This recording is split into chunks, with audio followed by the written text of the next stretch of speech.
Pemirsa, penyebaran virus corona di Indonesia terus meluas. Meski demikian, Presiden Joko Widodo melarang pemerintah daerah untuk saat ini melakukan lockdown. Ya, Jokowi menegaskan kebijakan lockdown merupakan wewenang pemerintah pusat. Penyebaran virus corona di Indonesia terus meluas. Tidak hanya di Jakarta, penyebaran wabah COVID-19 ini juga terjadi di sejumlah daerah, baik di Pulau Jawa dan luar Pulau Jawa. Pasca diumumkan oleh Presiden Jokowi terkait adanya WNI yang positif corona pada awal Maret lalu, hingga saat ini jumlah pasien positif corona di Indonesia terus bertambah. Dikutip dari worldometer.info, hingga Senin sore, jumlah pasien positif corona mencapai 134 orang dengan angka kematian mencapai 5 orang dan 8 orang dinyatakan sembuh. Beragam kebijakan pun dikeluarkan pemerintah untuk meredam penyebaran virus corona lebih luas, salah satunya dengan membuat proses belajar dan bekerja dari rumah. Meski demikian, Jokowi memastikan pemerintah belum berpikir untuk melakukan kebijakan lockdown dan meminta pemerintah daerah untuk tidak melakukan lockdown. Menurut Jokowi, kebijakan lockdown merupakan wewenang pemerintah pusat. Langkah ini diambil guna menyelesaikan masalah secara efektif dan tidak memperburuk situasi yang ada. Bahwa kebijakan lockdown, baik di tingkat nasional maupun di tingkat daerah, adalah kebijakan pemerintah pusat. Kebijakan ini tidak boleh diambil oleh pemerintah daerah. Dan sampai saat ini tidak ada kita berpikiran ke arah kebijakan lockdown. Sekarang ini yang paling penting yang perlu dilakukan adalah bagaimana kita mengurangi mobilitas orang dari satu tempat ke tempat yang lain. Kebijakan pemerintah Indonesia yang belum melakukan lockdown di tengah meluasnya penyebaran virus corona bertolak belakang dengan kebijakan sejumlah negara. Hingga saat ini sedikitnya ada 11 negara yang mulai memberlakukan lockdown, mulai dari China, Italia, Denmark, Polandia, Irlandia, El Salvador, Spanyol, Filipina, hingga Selandia Baru. Berbagi sumber IDX Channel.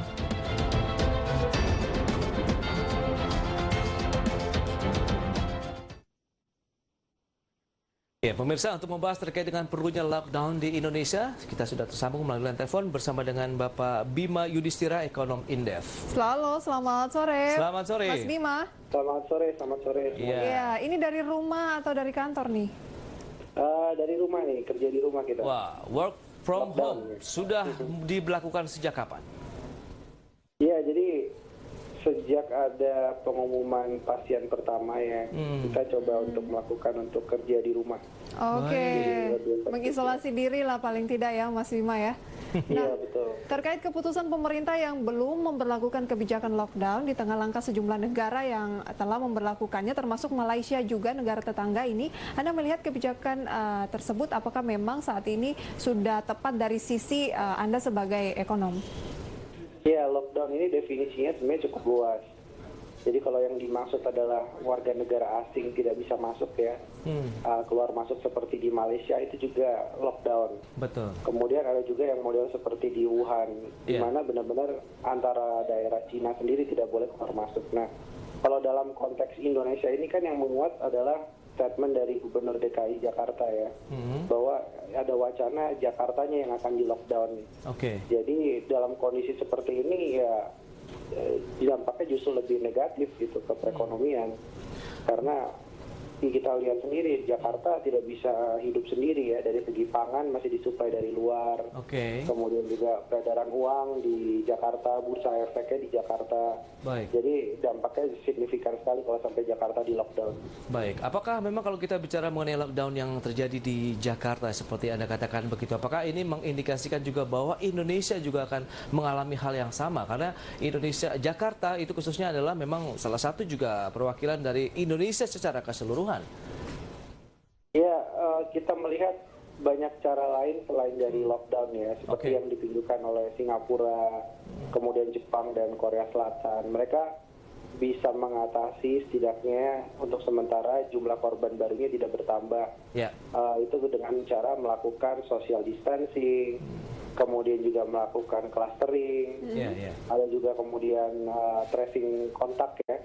Jadi kalau ada orang yang kena suspek corona, tidak perlu di lockdown satu kota, Oke. tapi cukup ditelusurin dengan siapa dia berkoneksi atau Baik. kontak dalam 1 hari terakhir. Berarti Jadi nggak perlu lockdown. Mas Bima masih setuju ya bahwa kebijakan lockdown belum terlalu diperlukan kalau dalam hal ini benar-benar mengunci Jakarta dari daerah-daerah lainnya. Masih belum ya Mas Bima ya? Ya, belum. Kita Oke. sudah coba menghitung agak susah untuk melakukan Nah, lockdown. di menurut Jakarta. Anda Mas Bima, kira-kira apa saja sih dampak-dampak khususnya ekonominya jika Jakarta ini benar-benar di lockdown? Mungkin dari segi inflasi atau juga dari tenaga kerja, atau apa yang menjadi pertimbangan yang memang harus diberikan juga pengertian kepada masyarakat Indonesia sehingga langkah belum lockdown ini diambil oleh Betul, pemerintah? karena dikhawatirkan ini juga akan mengganggu dari sisi mungkin pendapatan pemerintah, kemudian perkembangan ekonomi Indonesia begitu ke depannya. Ya, banyak ya, mulai dari inflasi yang jelas kita sebentar lagi Ramadan dan Lebaran. Di mana memang kita harus memberikan makan 10,5 juta penduduk DKI Jakarta. Jadi efek pada kelangkaan kalau tidak bisa memenuhi pasokannya bahan makanan ya, itu juga besar. Kemudian juga dari sisi tenaga kerja, perlu diketahui banyak tenaga kerja Jakarta ini bukan orang Jakarta, tapi orang dari sekitar Jakarta. Kalau sampai di lockdown ini banyak industri, perusahaan bisa lumpuh. Sementara tidak semua pekerjaan itu bisa work from home ya. Ya kalau lembaga penelitian gitu atau lembaga media gitu ya banyak yang bisa dilakukan dari rumah. Tapi kalau UMKM, karyawan level bawah, kemudian juga pramuniaga, driver ojek online, jadi banyak sektor informal yang tidak bisa bekerja dari rumah. Khususnya yang penghasilannya lebih ke harian ya? Ya, yang penghasilannya harian itu bisa hilang dan kita tidak punya skema untuk mengganti penghasilan yang hilang kan. Jadi kita nggak punya jaminan sosial ke sana. Nah, sejauh ini menurut Anda begitu dengan adanya kondisi seperti ini, lagi-lagi kalau kita lihat dampak luasnya, apa sih yang perlu dikhawatirkan atau paling tidak segala kebijakan yang sudah dilakukan saat ini sudah cukup menenangkan masyarakat kah?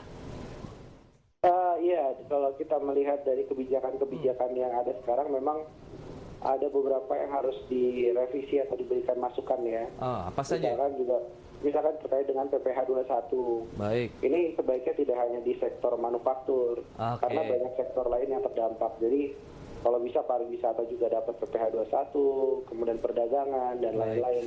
Jadi ada penopang daya beli dari pekerjanya.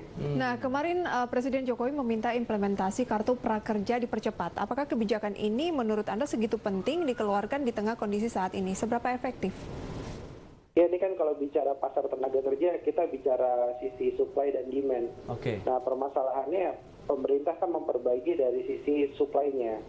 Jadi dengan kartu prakerja orang diberikan semacam insentif, pelatihan.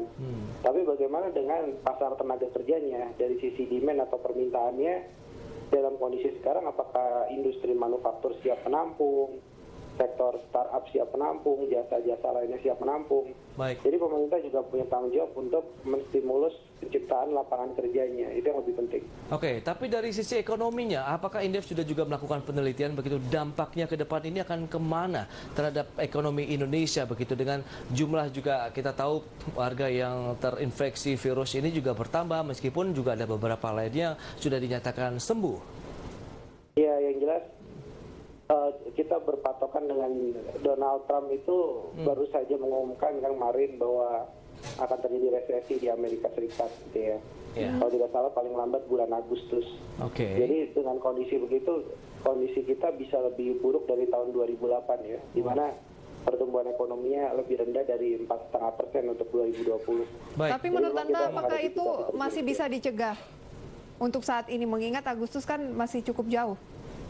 Ya, ini tergantung antisipasi dari tiap negara ya. Jadi dari sisi pemerintah, kita masih memegang optimisme bahwa pemerintah mau mendengar masukan gitu ya terkait dengan evaluasi semua paket kebijakan insentif itu lebih pada menjaga daya beli masyarakat dan sektor-sektor yang informal ini. Di beberapa negara mereka sudah menyiapkan dana darurat yang cukup besar juga mengatasi kondisi seperti ini. Lockdown yang terjadi juga mereka sudah menyiapkan dananya. Bagaimana dengan Indonesia dalam menyikapi kondisi yang terjadi saat ini di tengah adanya perlambatan ekonomi, konsumsi dan daya beli masyarakat yang sedang turun? Ya, terkait dengan dana ini memang agak problematik ya, karena kemarin kan ada stimulus 10 triliun lebih misalnya. Oke. Tapi khususnya juga di sektor pariwisata. Nah ini kan ada beberapa hal yang bisa dirubah memang. Contohnya dana 72 miliar untuk influencer itu bisa digunakan untuk dana kesehatan atau darurat. Oke, dan itu sudah dibatalkan sebenarnya kan? Iya betul, tapi di plafon anggarannya masih ada. Jadi perlu ada ketegasan untuk alokasikan ke anggaran lain yang lebih urgent. Kemudian juga Pak Jokowi kemarin kan bilang bahwa ada anggaran-anggaran yang harus ditekan seperti perjalanan dinas, dipindahkan untuk menstimulus UMKM. Nah ini perlu ngobrol juga ke DPR. Karena ada perubahan pos-pos alokasi anggaran ini harus parlemen tahu juga. Baik, jadi prosesnya harusnya dipercepat gitu ya? Iya betul. Baik, sayang sekali waktu kita terbatas, Mas Bima. Terima kasih banyak untuk sharing informasinya. Semoga ini bisa jadi masukan untuk pemerintah dan kita semua. Selamat beraktivitas kembali. Baik, terima kasih Mas Bima. Itu dia, menarik ya kalau kita cermati dengan perkembangan saat ini. Semoga ini juga menjadi langkah yang tepat diambil oleh pemerintah. Tinggal kita bagaimana masyarakat juga tetap waspada terkait dengan perkembangan virus corona sambil juga bertahan bagaimana roda perekonomian tetap berjalan. Iya, dan kita tunggu ya kebijakan dari pemerintah bagaimana agar pos-pos dana-dana yang tidak terlalu darurat bisa segera dialihkan ke yang paling urgent dan tidak melalui birokrasi yang cukup panjang gitu ya, seperti yang Mas Bima tadi sudah sampaikan. Kita harus jeda dulu sebentar pemirsa. Jam beranjak dari tempat Anda. Di segmen berikutnya kami akan hadir dengan pergerakan indeks di kawasan regional. Tidak lupa juga kami mengajak Anda untuk mulai aktif berpartisipasi dengan mengajukan pertanyaan kepada kami, line telepon interaktif maupun WhatsApp interaktif. Kami segera kembali sesaat lagi.